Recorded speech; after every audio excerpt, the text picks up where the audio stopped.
Question number 10 है exercise 11.1 का, ठीक है। Area is related to circles. An umbrella has 8 ribs which are equally spaced. Assuming umbrella to be a flat circle of radius 45 cm, find the area between the two consecutive ribs of the circle. एक umbrella है, उसको 8 ribs है। ये खुद कह रहा है कि आप एज्यूम करो वो एक फ्लैट सर्कल है,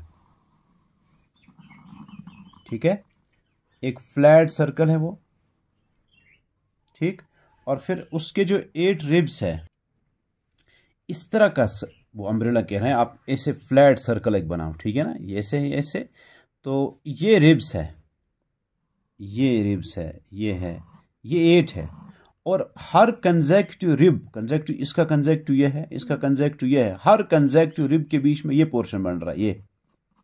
और ये पोर्शन अब देखो, इस पोर्शन को हम सेक्टर कहते हैं ना, सेक्टर ऑफ सर्कल। तो इसी सेक्टर का हमें एरिया चाहिए, ठीक है। इसी सेक्टर का, इनमें से हर एक सेक्टर का, ये किसी एक सेक्टर का एरिया वो बराबर होगा, हर सेक्टर का उतना ही होगा, ठीक है। क्योंकि सेक्टर का जो एरिया होता है वो बराबर होता है एरिया ऑफ सेक्टर होता है theta divide by 360 into pi R square. तो सिर्फ रेडियस और थीटा हमें मालूम होना चाहिए। थीटा का मतलब ये सेक्टर एंगल है, और रेडियस ये है, वो दिया है कि रिब की लेंथ इसका रेडियस है। और इसने वहीं से कहा भी है कि आप इसको फ्लैट सर्कल बनाओ, फिर ये जो रिब है उसकी उसी की लेंथ वो रेडियस बनेगा, ठीक है। तो रेडियस इसका मतलब दिया हुआ है कितना, 45। वो 45 है।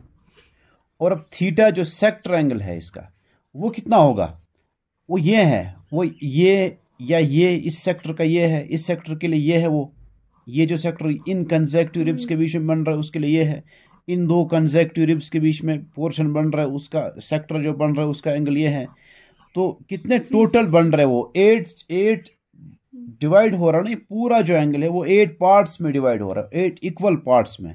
पूरा ये जो एंगल है वो 360 है, यानी 360 डिवाइड बाई 8 जो है ना वो एक सेक्टर एंगल होगा, हर सेक्टर का वही एंगल होगा, ठीक है ना। पूरा 360 हमें 8 पार्ट्स में डिवाइड करना है, जो आंसर आएगा वही है, हर सेक्टर का सेक्टर एंगल वही है, ठीक है। और वो आता है 45 डिग्री। अब ये एरिया जो कह रहा है कि बिटवीन टू कंजेक्टिव रिब्स, अब मैंने बताया वो सेक्टर बनता है, तो वही फार्मूला जो सेक्टर का एरिया ऑफ सेक्टर का फार्मूला है, वही theta by 360 into pi R square.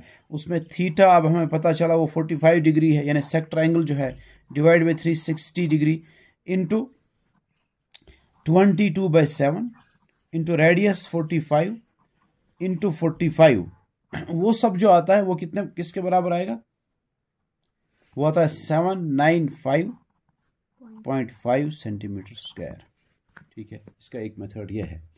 दूसरा मेथड है शॉर्ट, आप ये करो कि है ये सर्कल, ये एक सर्कल है, उसको ऐसे जो पोर्शंस है जिनका ये कह रहा है टू कंजेक्टिव रिब्स के बीच में जो एरिया है, ठीक है, ऐसे एरिया कितने बनते, ऐसे पोर्शंस टू कंजेक्टिव रिब्स के बीच में जो सेक्टर्स बनते हैं ना, ये जो सेक्टर्स जिनको मैं सेक्टर्स कहता हूँ, वो जो बनते हैं सेक्टर्स, तो वो 8 है ना।